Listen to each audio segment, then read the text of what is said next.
So I think they leave with that understanding, and they leave with, the toolbox of the circular economy and these other ideas. And then they also leave with the connection that sustainability is innovation, and that when you have a problem, you can see it as a business problem and a potential opportunity for change. So how can you develop a business model that's going to address that? How can you develop a hybrid organization, a company that's pursuing, a deep social or environmental mission and profit, or a nonprofit to address the issues? Hey, thanks for checking out the show. That's Dr. Nichole Wissman, Assistant Professor of Management at the University of San Diego and the co-founder and co-director of the school's Environmental Integration Lab. And she's talking about the students that go through her program and eventually leave USD, and what she hopes they're taking away from their studies. And when she says there's a business problem that could be a potential opportunity for change, well, that's a nod to Seeding Change, a film she shows her students that my second guest on today's show, Richard Yelland, directed. That's a lot, I know. You see, Richard Yelland is a producer and writer, chief storyteller, director at Curtis Birch, an Emmy-nominated and Webby Award-Winning shop with a mission to not only engage and build audiences for their clients and their own entertainment projects, but also to affect positive social and environmental change through purpose-driven storytelling. And because Dr. Wissman's Environmental Integration Lab emphasizes the concept of care for our common home by developing strategic collaborations to deliver integrative and innovative solutions to urgent challenges related to climate change, sustainability, and environmental justice, it makes perfect sense that the two of them are working together to use the film to inspire our future business leaders. Seeding Change is a film about the triple bottom line and highlights businesses that consider the social, environmental, and financial impacts of their companies and address some of today's most challenging issues. It's an award-winning sustainability documentary that empowers viewers to consciously be a part of the solution by voting with their dollars and supporting the brands and products that align with their values. This was a fun chat because, full disclosure, I'm someone who was commissioned to do some learning supplements for the film, so we each have had a hand in contributing to and using the film to share our excitement around sustainability, climate action, and using business as an instrument in the solutions we hope to see. Our chat weaves between what we hope audiences take away from it and what we see students, schools, and our clients needing more of.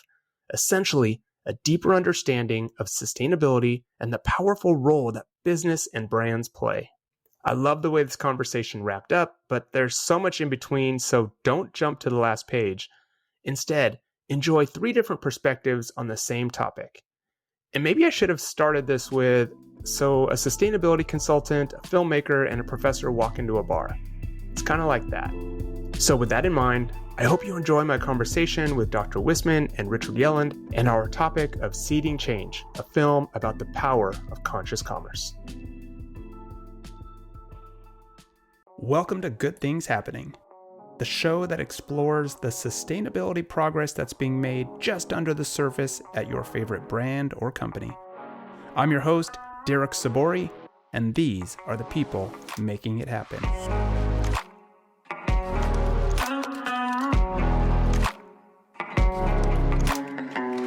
All right, well, we've got the whole gang here. Welcome to the show, Richard Yelland, Dr. Wissman. Thank you so much, both of you, for being here, taking time, because we tried to schedule this before, but we're here to talk about Seeding Change and sustainability. How are you guys doing? Good. Thank you so much, Derek, for having us. I'm happy to be here and always happy to chat about sustainability. Yeah, and I was going to say, Richard, before you go, I was thinking that this was my first multi-guest show. It is my first multi-guest show without 2 people in the same place, so you guys are helping me break ground here. Richard, what have you been up to? Well, I've been running around in theater screening with this Birth of the End of Summer movie, The Untold Story of Bruce Brown's The End of Summer, focusing on Dick Metz's adventure travels from 1958 to 1961 that inspired Bruce to make the iconic movie, The Untold Story. So it's been really exciting, winning a few awards on Film Festival run, and then actually getting to go to theaters and sometimes even play alongside Barbie which has been kind of interesting. Wow. Yeah, that's amazing. Yeah. Well, I should maybe take it from the top here and introduce both of you so everybody kind of has some context here. Richard, just because you were just telling us about that journey. Yeah. Richard, you're a producer and writer. You're the chief storyteller and director at Curtis Birch. Yep. You're an Emmy-nominated and Webby Award-Winning shop. You're working on mission-driven, impact storytelling. You've been doing this for a long time. Dr. Nichole Wissman, you're the assistant professor of management at University of San Diego and the co-founder and co-director of the Environmental Integration Lab at USD. So I want to kind of start, Dr. Wissman, if you could tell us a little bit about what that means. What does that entail? What are you working on over there at USD? So, I teach strategy and I bring in ideas of climate change, right? How we have to adapt to climate change, the things that we need to think about with climate change, and how we can strategically approach climate change. And the lab and my research and my consulting work all deal with the big issue of integrating sustainability into the things that we do, and also integrating issues of social justice into what we do. So we need to start preparing for a future that is emerging, that's different from the past, different from what we've experienced so far. And we can see that every summer, we have longer wildfire seasons. We have periods of drought followed by strong periods of a lot of rain and a lot of water that we have to learn to manage. And I really see the idea of integration. So we need to integrate it into everything that we're doing, sustainability and equity. It's not an add-on anymore. It needs to be an all hands on deck approach. Yeah, all hands on deck, all integrated across every aspect of it, every part of the business, especially. Richard, what are you seeing? What are you working on? Because you've done a lot of different films. I feel like you're leaning now into this space, and we're going to talk about how all three of us ended up on this show together. We'll get there. But Richard, tell us a little bit about your work too, just in general. Yeah, in terms of my focus on mission-driven storytelling, over 10 years ago, I focused storytelling on Life Rolls On Foundation. We formed a group called They Will Surf Again, where we're taking people with spinal cord injuries surfing. We work with Jesse Billauer and Life Rolls On. And so we were doing typical PSA work and PR and events. Like we were doing an event at the U.S. Open of Surfing that became quite well known. That was the They Will Surf Again expression session, where we got the world's best surfers to get in the water with adaptive surfers. But this was it started a movement in adaptive surfing before this real national craze of adaptive sports years ago, and we were able to turn that into over 6 states. We had They Will Surf Again events where we were taking spinal cord injured surfers out into the water to enjoy ocean and ocean healing. And so my first documentary was around that work, and that was called Floating the Nathan Goki Story. And from there, I always gravitated toward mission-driven storytelling. With that work, we really changed paradigms. We were able to change the way people looked at people in wheelchairs, no longer as disabled, but uniquely abled people. We were able to see how much inspiration people like Jesse Billauer could provide audiences, and volunteers, the numbers of volunteers growing to be part of this, just to feel how cool it was to make change, as a collective. And so I think that was sort of the first feeling of hey, storytelling really can galvanize people, bring people together, can actually make change. And, to this day, Jesse Billauer continues to now, become a bigger news story. He's inducted into the Surfing Walk of Fame. He's on CBS and NBC, CNN lately. And so you see this, it's much bigger than a documentary. And so when we talk about work around climate, I was able to work on a movie called Seeding Change, The Power of Conscious Commerce, and able to really, try to make a movement around climate solutions, and also in take care of social justice issues as well at the same time. It's a big order. Yeah, and I think you did. That's been and that's kind of the heart of our topic, heart of our conversation today, because I want to take it back actually to 2020, Richard. April 2020, you sent me an email to connect. You and I had already, connected on different things before, but you were working on this project, Seeding Change. I think it was about to wrap and finishing things up. You thought I might be able to add some value. We got on a call with Jeremy Black, as you said, the Black brothers at Sambazon, kind of running point on this. And this film, Seeding Change, The Power of Conscious Commerce, this idea of voting with your dollar, it was about, as you said, this group of social entrepreneurs. You were really trying to change the world through business. And tell me a little bit about, I guess, give us a high level of who was in the film, the backdrop of the story. I think you mentioned some of the brands already that were in there. Yeah. And then Dr. Wissman, I want to get to your point of like, how did you discover this film? Because I'll share a little bit about, what my involvement was in that film as well. Well, I was working with Amazon on trying to tell their story. It was their 20th anniversary, and they have an incredible story. I mean, they set out 20 years ago to share the acai berry with the world, but they had to get it from the middle of the Amazon, on ice in 24 hours and figure out how they were going to get it around the globe to share it. But not only did they want to share acai, but they wanted to do so with a fair trade company. They wanted to be organic. They wanted to take care of the workers. They wanted to build schools. They wanted to take care of the rainforest. So what they created in the process was a model that as the demand for acai grew, the value of those trees in the rainforest went up, and they started to help preserve the rainforest. And so as their sustainable harvest expanded, they in a sense helped protect this rainforest. So 20 years later, over 2 million acres they've helped protect through this industry, and they've improved the biodiversity of the forest, which is bringing back species. They've improved the economic index in the areas they work by 40%.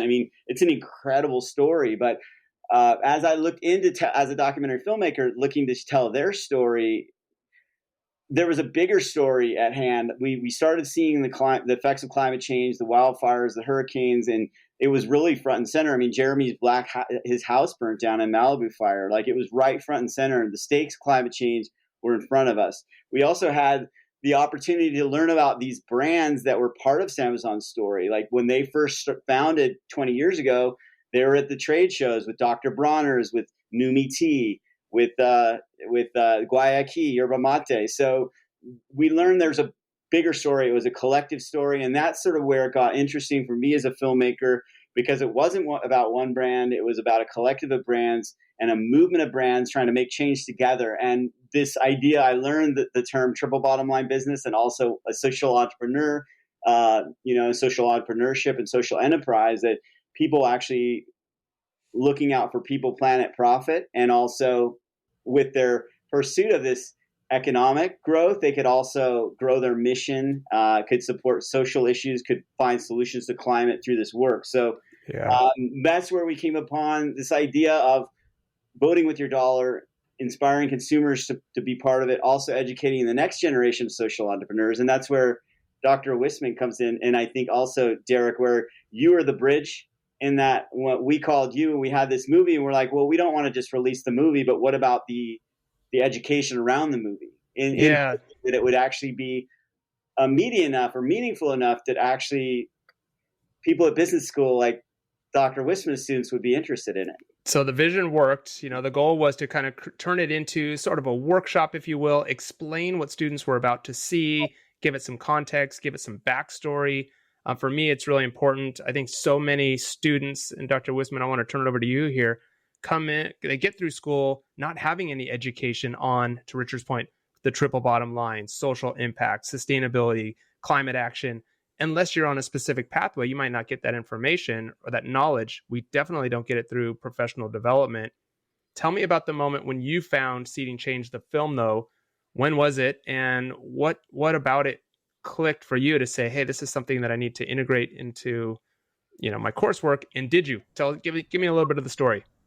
So I guess a little bit about my background a bit more is that I'm an unusual business academic in terms of being a more critical scholar and saying that we need to make change. We have to address environmental issues. And still, when we look at academic scholarship, it's something like less than 2% have to deal with climate change, especially in business literature. So the publications is a very niche area, and hopefully is emerging, and we're trying to do better.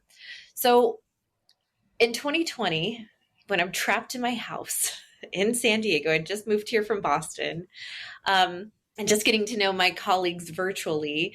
And we'd received this grant from USD to start the Environmental Integration Lab. I'm like, okay, I want to find ways to engage students to tell the story around these ideas. And I found Seeding Change on, is it Rocco Films? Mm-hmm. And I reached out directly to Richard on LinkedIn and was like, hey, we're going to screen your film, because I think it was like this free screening for your, when you were just launching the film, and it was on Earth Day in 2020. So we were going to do a screening, and Richard's like, hey, I can bring some folks from the film, and we can do this via Zoom and engage with your students. So it was this great way to show the interconnection of business and sustainability and social equity. And stories really resonate with our students. Students were really amazed with the idea of the true cost of a banana, which I believe Jeremy Black brought up. They were just completely blown away by that idea, because we're not talking about it. We live in this society where we're not thinking about, our supply chain or systems and how things are connected. So yeah, it was a really great connection. And from there, Richard and I have kept in touch. Yeah, and putting that into context, I think that working with Jeremy Black and Ryan Black as the founders of Samazon, and guys that took a tremendous risk to introduce the acai berry to the world, and let alone do it as a fair trade company.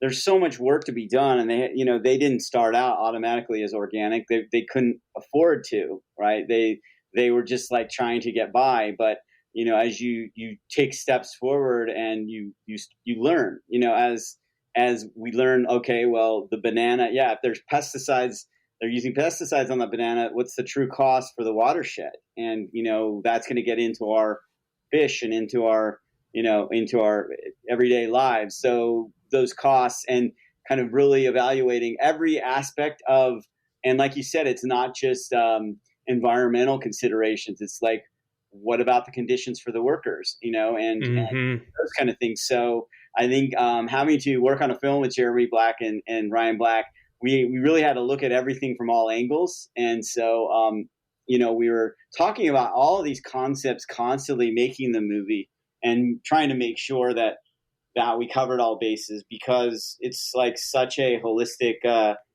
approach, trying to take these steps towards being more considerate and making a difference. And also, because everyone's feeling overwhelmed, like there's no way to make a difference. But we learned through talking to these founders and these social entrepreneurs that they just took steps, and they learned piece by piece. And once it's a mission, it's a journey, and and everyone's trying to be better. Even those companies that have got so many certifications and they're leaders, they still have a lot they want to accomplish. Well, and on that point too, this is a plug for a previous episode. Ryan Black, I had him on the show as well. So he kind of, went through his story. It was great just hearing how much the persistence that it took, how, kind of risky almost at the time it probably was, but they didn't consider it that way. They just felt like it was the right thing to do. Great story. Mm-hmm. I'm wondering for you, Richard, this idea, yes, of externalities, environmental externalities, social externalities that are just never baked into the cost of our goods. Mm-hmm. This idea that they are artificially, low priced. Yeah. What was it like for you sort of learning that language, and how, because Paul Hawken is in the film, and Paul Hawken is the godfather of this movement, multi-generational leader in this space. All of these leaders in sustainable business, you're talking about triple bottom line, regenerative agriculture, climate change impacts. It was probably like a crash course for you. Mm-hmm. Tell me about going through that with the team. And then Nichole, I want to get your perspective too on what your students are going through as you're throwing things at them. So Richard, tell us what it was like going through it all. Well, I think I had to learn a lot on the fly and study.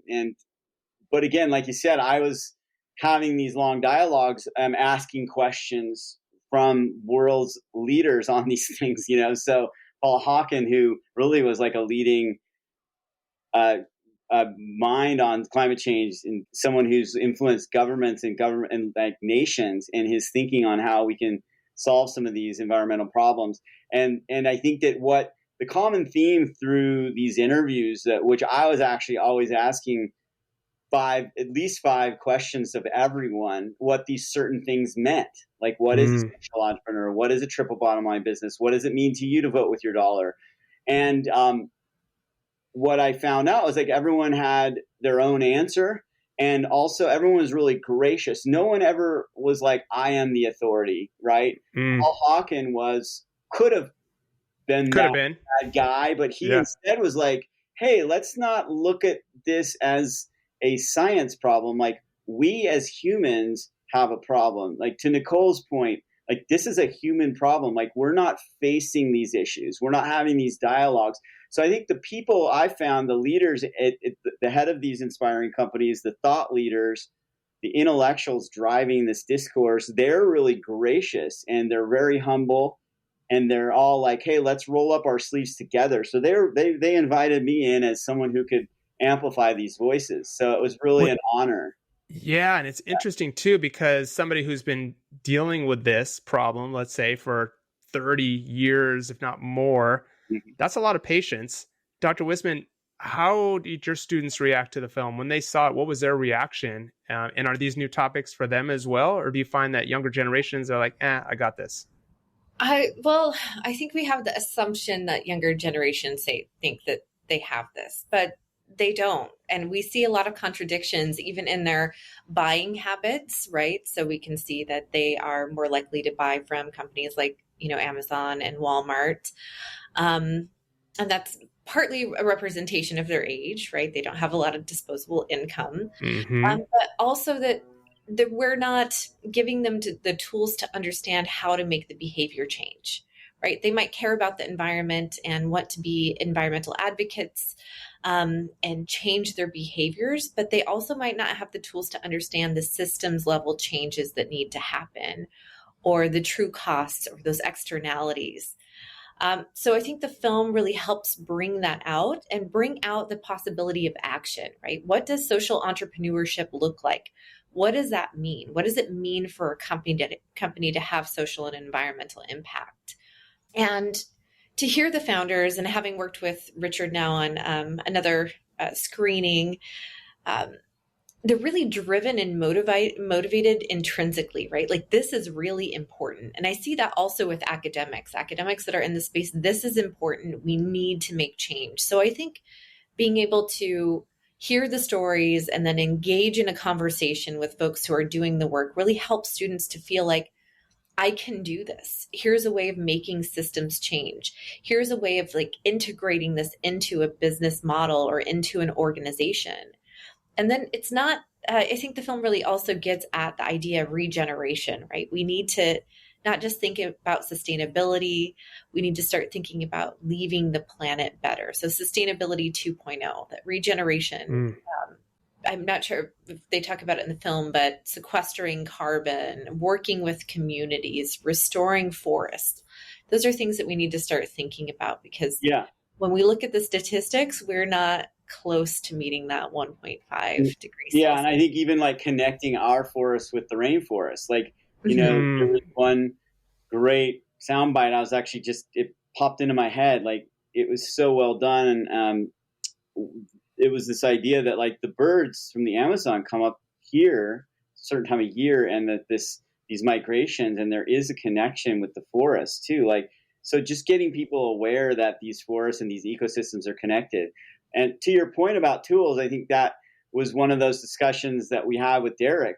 Derek working on this film on the educational side and doing curriculum and a glossary of terms was going to be one of those tools. We really wanted to offer tools around this movie to help people dig in a little more, because we just didn't want to have another movie with a website go here for more information, because that people needed help with this.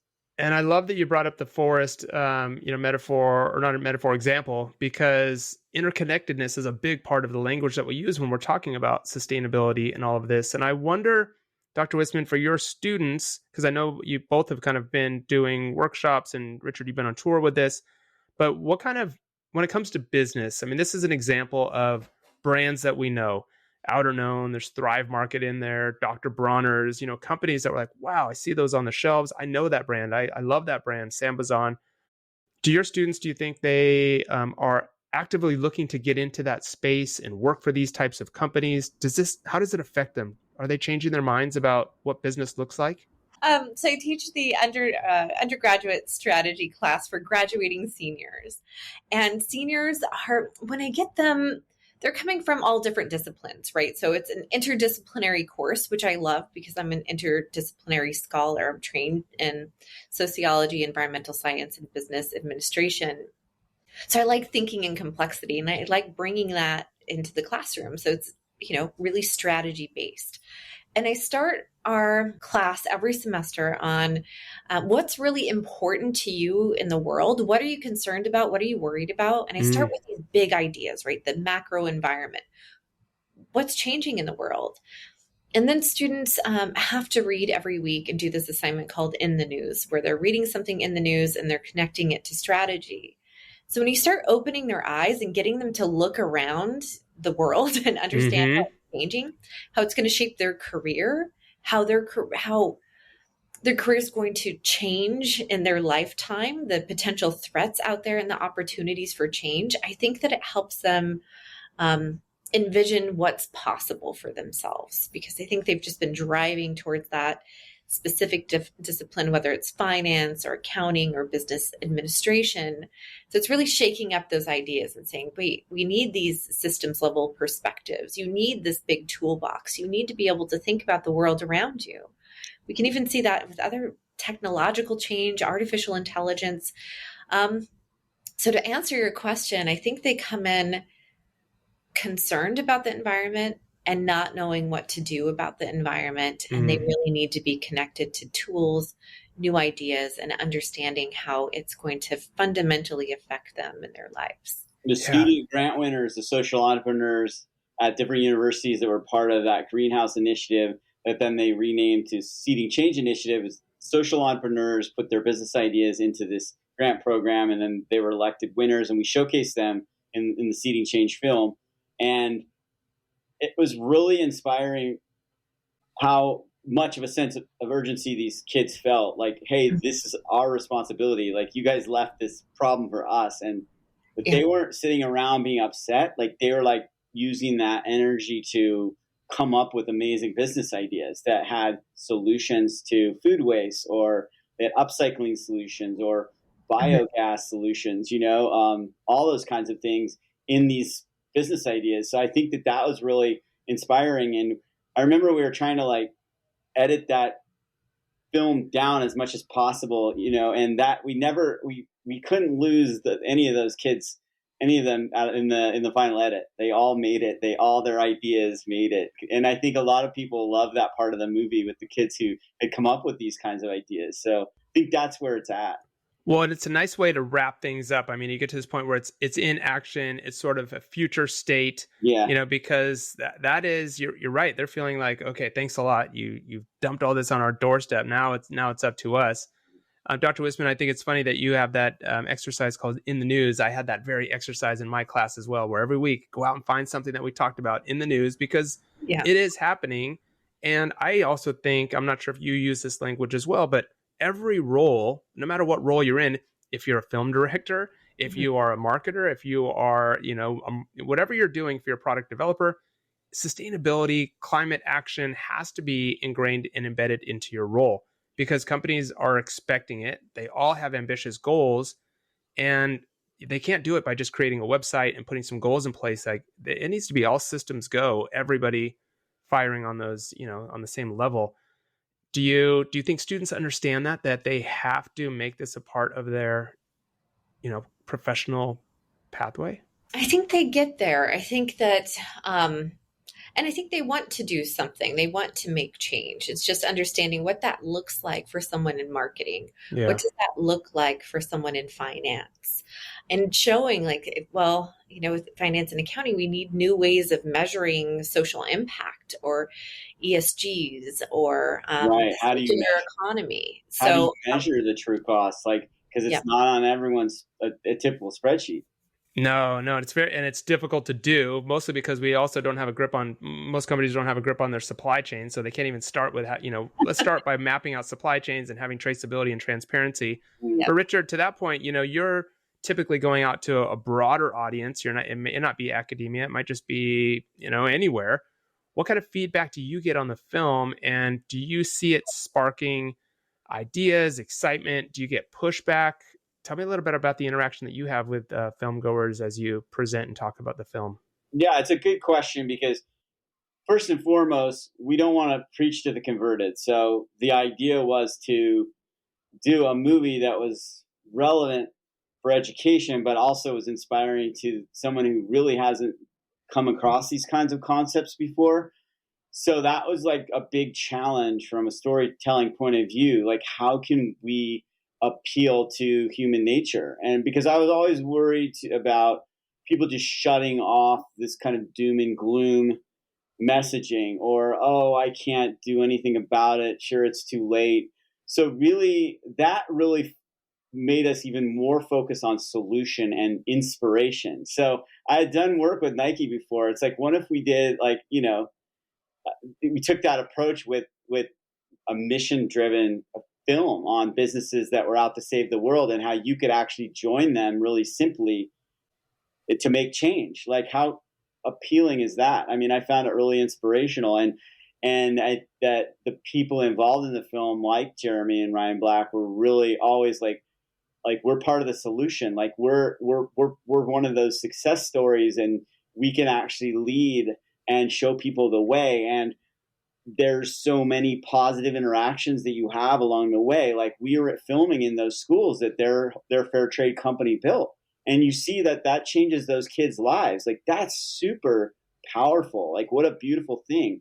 And that's something that you just don't get in normal projects. Like, I've done great entertainment projects that were really good, fun projects. But when you're changing the lives of students, like, that's a whole other level of opportunity. So to think that, like, okay, well, we have a really challenging and sometimes tragic situation with climate change or these social issues and social justice, but on the other hand, it's like, and this is something also I got from Paul Hawken, like, never been a better time to be a social entrepreneur or someone who wants to make change or someone who wants to touch someone else and kind of bring about this positive inspiration collectively. So I think that, along the way, it became this great opportunity. And thinking about me as a filmmaker and, like, in a way, changing my career while remaining a filmmaker, like, I can dig more into these kind of stories because they're more meaningful, and there's going to be more need to tell these kind of stories. The more these brands evolve and more of them grow, and these students become social entrepreneurs themselves. So I thought something that you said is really important is that we don't want to preach to the converted. We don't. So I feel like there's a real opportunity, especially at the University of San Diego and the Knaus School of Business. We are business for good. And that's a big reason why I'm here in San Diego teaching at this university, is because we have to integrate it into our curriculum. And that's a requirement. Particularly for this interdisciplinary course that I teach. So I have the opportunity to connect with students and get them to think about these ideas. So films that come with, educational tools that are accessible, that show how how students can approach these big problems, are really impactful. And I just love that idea of, we cannot keep preaching to the converted. There was a time when we just started thinking, like, we're going to go above this, like, divisional, dialectic, which is like, people digging in with stances on positions on things. It's more like high level when we're talking about saving a rainforest or a cleaner ocean or getting plastic beads out of our fish. Like, that's something that everyone wants, and that's not political. Just the human values want that. So I think if you come at these stories and you come at these kind of in classrooms too, like with that approach, like we all want this, right? It's a better world. So that kind of got us onto this idea of doom and bloom rather than doom and gloom. So imagine a better future, that nirvana type future, right? We can dwell in all the negatives, but like, let's like create a new world out of these challenges. Yeah.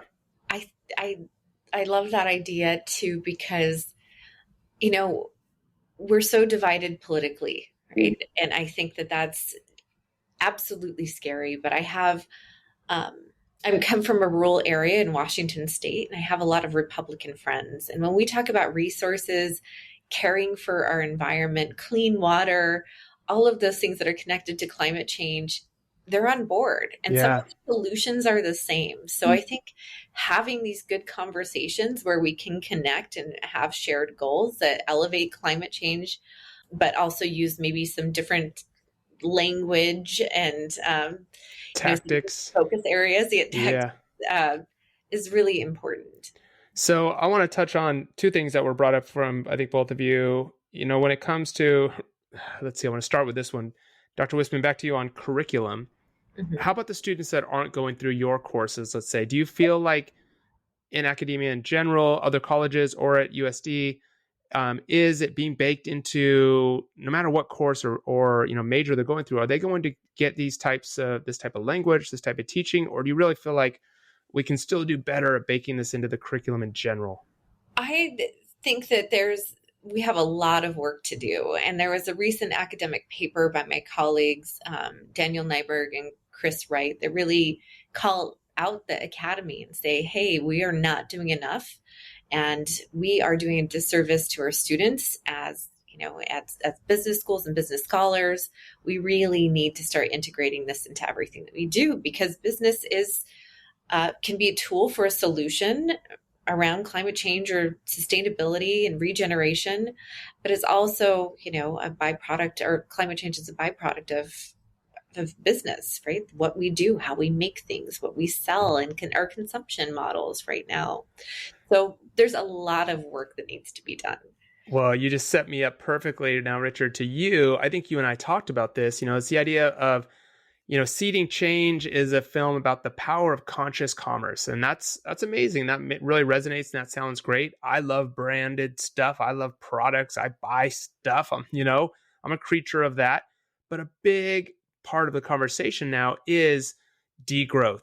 We've got to stop making more stuff. We cannot just keep making our way out of this problem. I think you talked about this as well, and sort of a next iteration of that. What are your thoughts on that idea? There's great brands in here. We're talking about Outer Known. They make great product. I'm a fan of theirs. But how do you balance that idea of business? Yes, but we can't keep growing. We can't keep making more stuff. What are your thoughts? Well, I think that looking back, we had so many things we were trying to say in that film.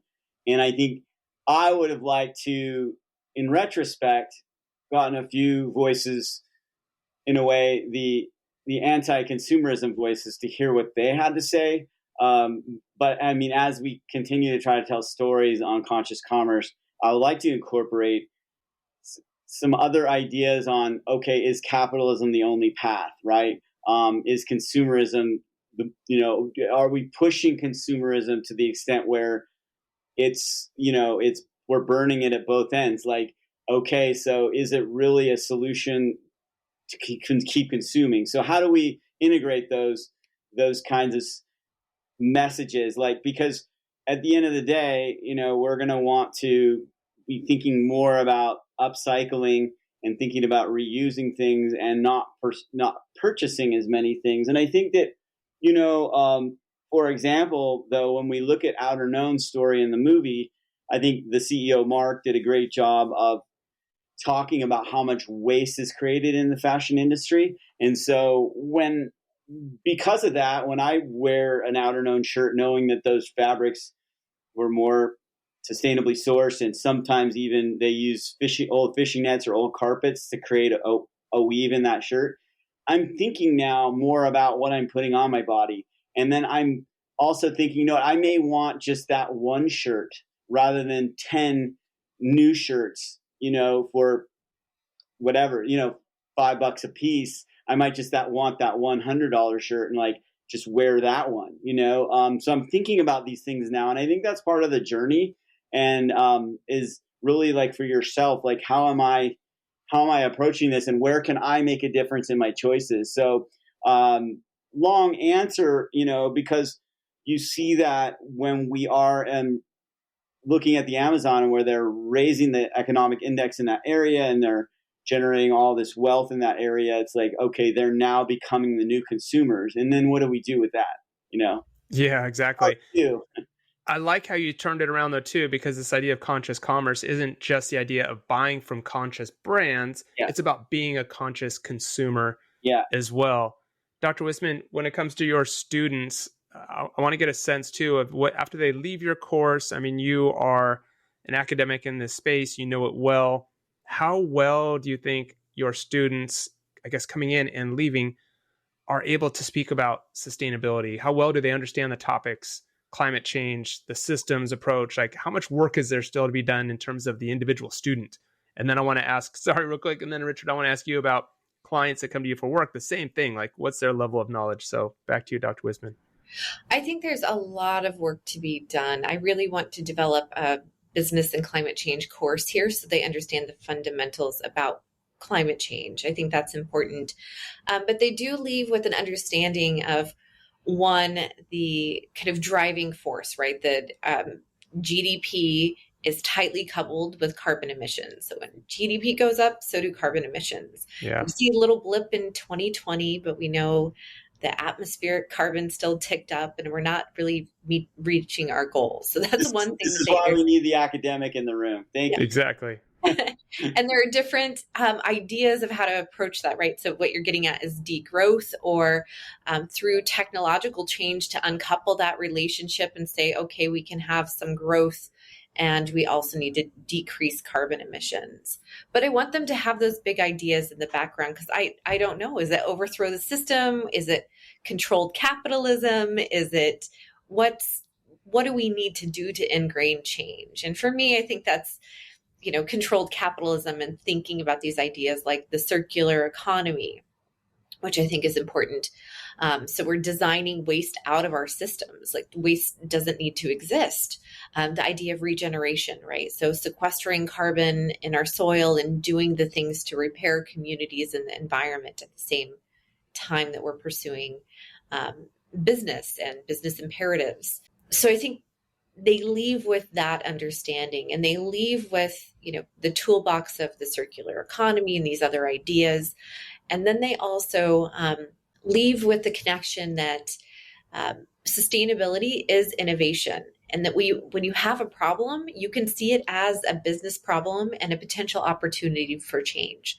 So how can you develop a business model that's going to address that? How can you develop a hybrid organization, a company that's pursuing, a deep social or environmental mission and profit, or a nonprofit to address these issues? And I think, I think that is, from my end of it, that is a really interesting part of the equation of how we tell those stories, because it's always a complex equation with a brand for good that's looking to tell their story. For example, I've been talking to a company called Checker Spot, and they're a synthetic bio company. They've come up with an alternative to petroleum, and they're making skis out of algae, right? And they're growing it in the lab. And so they're making snow skis and snowboards, and they're starting to mess around in the surf industry. They're going into food. They have a cooking oil now that's got a high burn point, and it's all sustainable, and it's all replacing oils that are harmful to the environment. So this is an example of innovation, but it's so complex, their science. And so their story is in a way, they have this really complex story to tell, and there's so many possible ways to tell that story.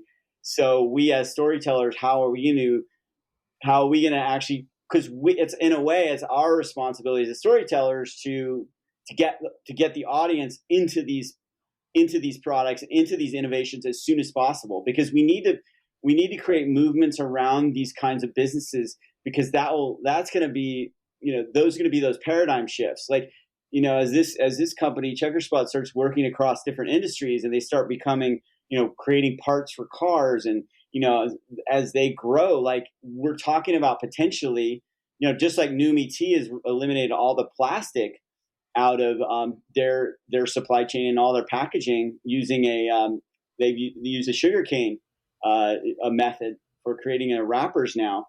But conceivably, a company like that, Checkerspot, could eliminate petroleum out of so many products, and until you meet them, you don't even realize how much oil has to do and petroleum has to do with everything. So it's everything. Yeah, so it's exciting, but also then it's these are complicated stories to tell, and I think that that's one of the things, Derek, you and I were talking about, like just even this movie where we try to keep it very simple and relatable to people that don't know all the science. It's a lot of this stuff is very heady stuff. There's a lot of terminology, and so how do you put it down? And that's why I built, for my approach to working with companies, I call it the School of Understanding, because I just need to help people make sense of it all, get through all the complex, terminology, the history of it all, et cetera. So, Dr. Wissman, to your point, do you think students understand that, like Richard just said, all of the opportunities, so many of the opportunities in business are around, the innovation opportunities are around sustainability and climate action, right? Yeah. That's where the excitement is. And I think we need these good case studies, right? We need stories and case studies that students can grapple with. So this semester, my students will watch Seeding Change. We'll talk about the true cost of doing business. And I bring in this case study called Aleph Farms that has to do with lab-grown meat. And then I also invite someone to campus from the Factory Farming Coalition that they have an agenda. And I start, the conversation like, they don't want a world with factory farming. But I present all of these different ideas around lab-grown meat, factory farming, how this relates to climate change, the vegan options and vegetarian, and have them think through all of this complexity in terms of like the different customer groups, the preferences, and then unveiling and uncovering what actually happens in our food system around labor and meat production and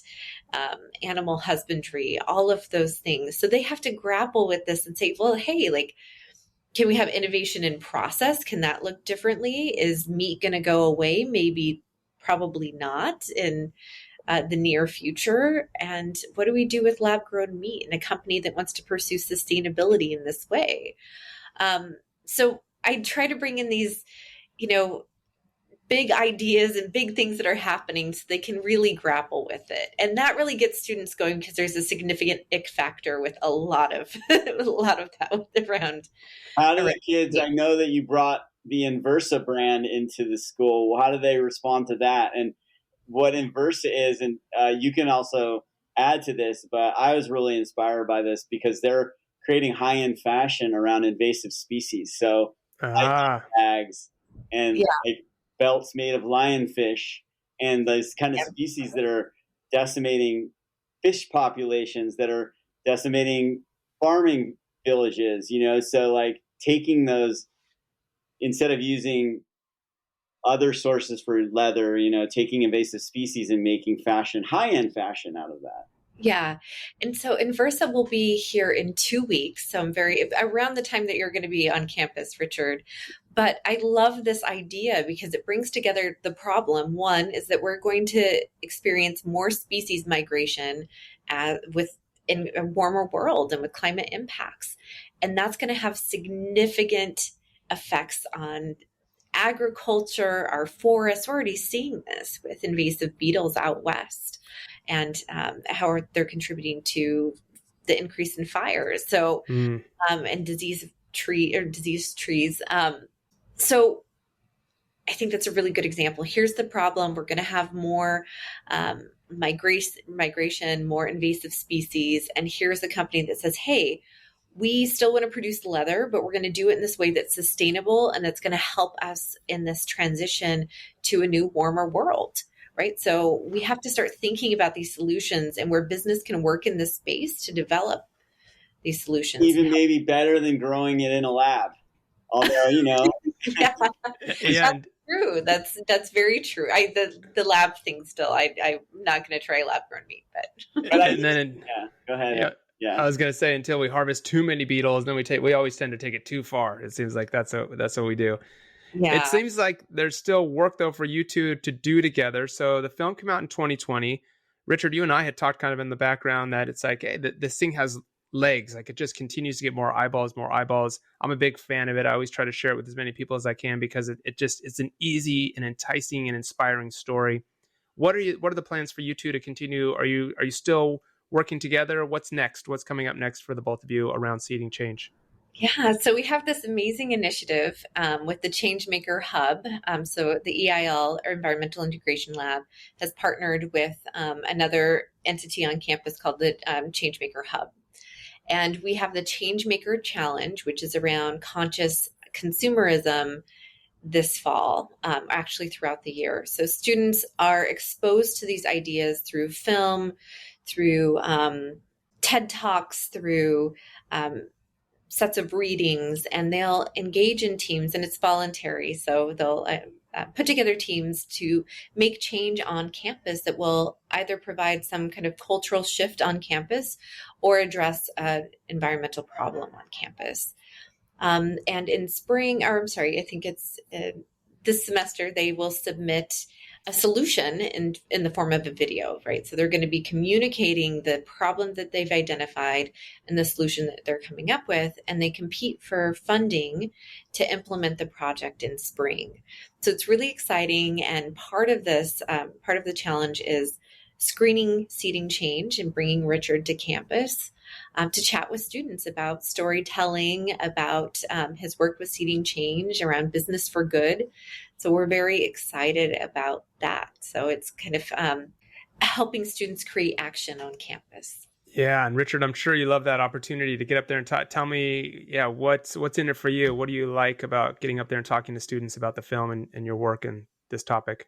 Well, I think that it's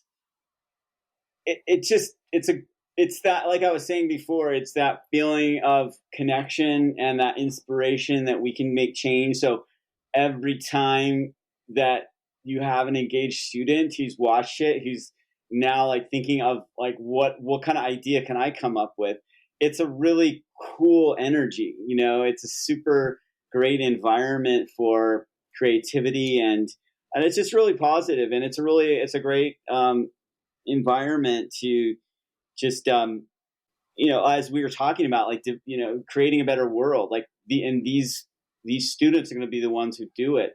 And so it gets me inspired about like what's next and what other businesses are out there, and we were talking about this with Nichole. What are the new chapters of Seeding Change?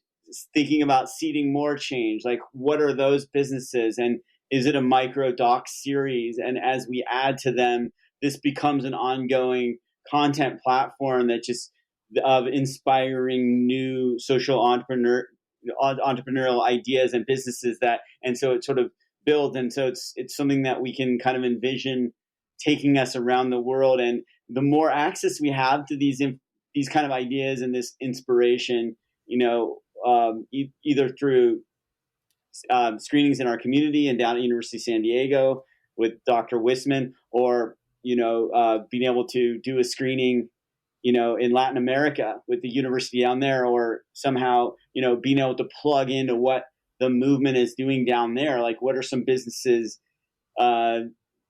social entrepreneurial kind of businesses being developed in other parts of the world, and then being able, this is something I talked about with Dr. Wissman, like how are we able to connect these stories and give people more of a global feel for what's going on, not just here in the neighborhood, but on the other side of the world. Yeah. So much to talk about, Richard, because we have a strong, I think 70% of our students have an international experience. So, and then I start teaching internationally in the summer. So we have more to talk about with that. And I'll be teaching an elective on sustainability as innovation and sustainability as innovation. I think that's the title of the course. I don't know the title of my courses today. It'll be something like that. But I think it answers this idea, like, what is the next iteration of education? Education is experiencing, higher ed in particular, is experiencing all of this change. One, we have issues of climate change, social issues, other financial pressures. And then we have artificial intelligence, which is it's reshaping the way that we are in the classroom. It's going to make, things that students are learning very easy to replicate. It's changing, for instance, writing, right? How we grade in the classroom. And I really think it's this kind of experiential learning that's really going to make the biggest difference. So being able to engage deeply with these ideas, talk to folks, be on the ground, and come into interdisciplinary teams in order to create new solutions. So I think it's really important, all those challenges that you just laid out. I mean, that's a lot that you guys, that your community is up against. A lot of things happening in the future. Is there anything you want to add in there? Yeah, I think we just need to be thinking about how we can best prepare our students for this changing world too, right? So what does the classroom need to look like in order to meet the demands of the future? So we need to think not 5 years out, but for big changes, 10 years out. What does that look like? What are the skill sets that we need to learn as academics and the higher ed as an institution in general? What needs to shift to meet those future demands? Yeah. Richard, what's your role in that? Well, I would say that going back to something we brought up, we touched on a little while ago, is it just how little this is talked about in business schools. And so, like, so many schools don't even have a sustainability center. And so it's like, okay, Dwight Collins, who we featured in the documentary, Presidio University, is a master's program for social entrepreneurs. And he was at our panel for San Francisco Climate Week when we screened seating change there, the inaugural SF Climate Week. And afterwards, he's quite upset that there aren't as many just in the institutions, like that there aren't people out there advocating for, like, hey, we need to require at least one course if you're going to be a business major. Like, to think that there's not even one course that's mandatory. Well, and if I can tell you this, I'll share this with you. When I first started, so I built a program over at Orange Coast College here in Costa Mesa, and it was in the fashion department. I built out a 3-series program, a certificate program. They ended up, which was kind of my dream, to your point, they made the first course, which was sort of like a 101 course, good for anybody. They made it mandatory for all fashion students, no matter what, whether they went and did the certificate or not. And my hope was that, hey, make that course mandated for all students. That's the next level. So everybody should have to leave college at least with some sort of general education on sustainability, climate change, et cetera, social impact, right? So that's a dream of mine. I'm going to leave, I'll wrap it up here and start to pull things together here. I've a couple questions in terms of, what do you still hope can happen? Kind of what are the challenges? What are your hopes for the future? And also, what do you think people need to understand about this space, whether it's your students or your peers or your clients?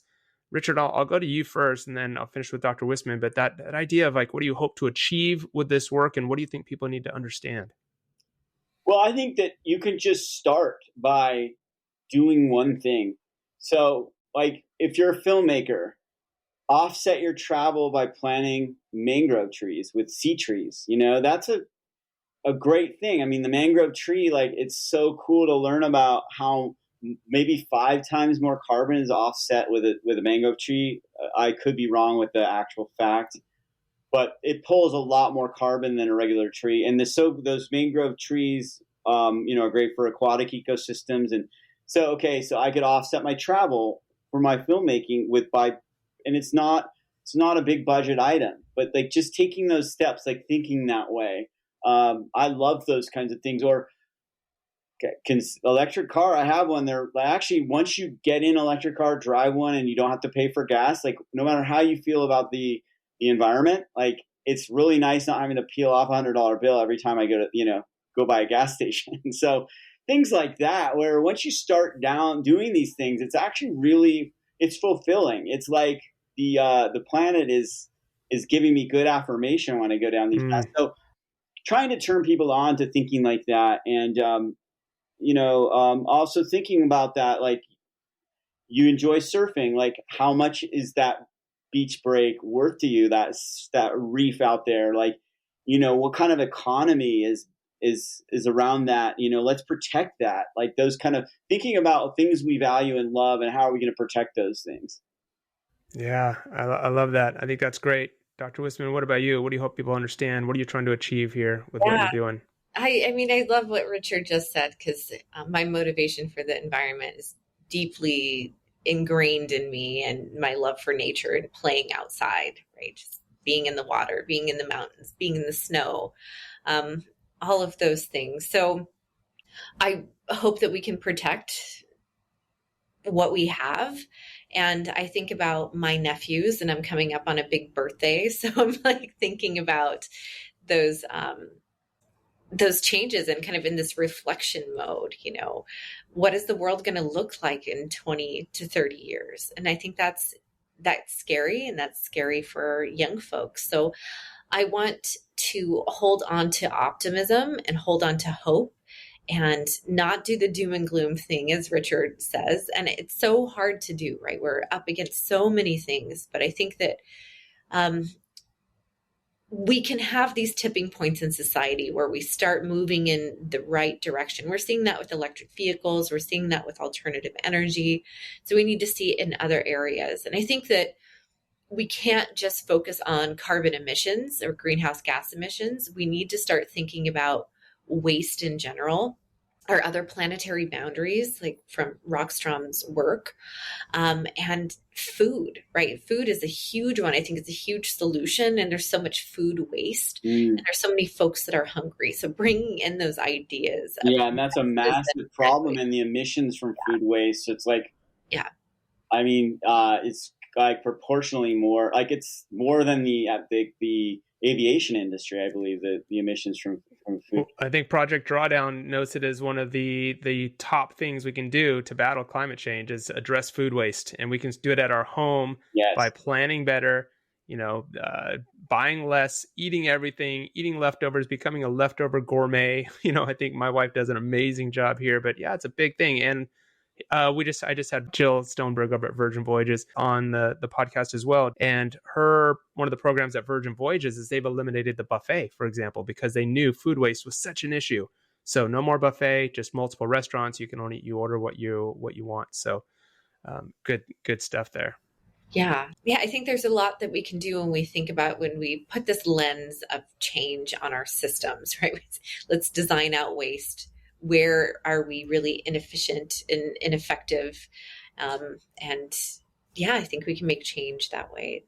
Yeah. Let's leave here. What advice? I think you just kind of added some advice in there. So I'll give you an opportunity just to close out with a final thought, whether it is advice or worries or optimism. Dr. Wissman, close us out with your thoughts on where do we go from here? I mean, I think it's, this all hands on deck approach. We need to think about changing our systems. A lot of my research has to do with equitable climate action implementation and climate adaptation. So we have to also think about people in this process, and lessening suffering, building more resilient systems.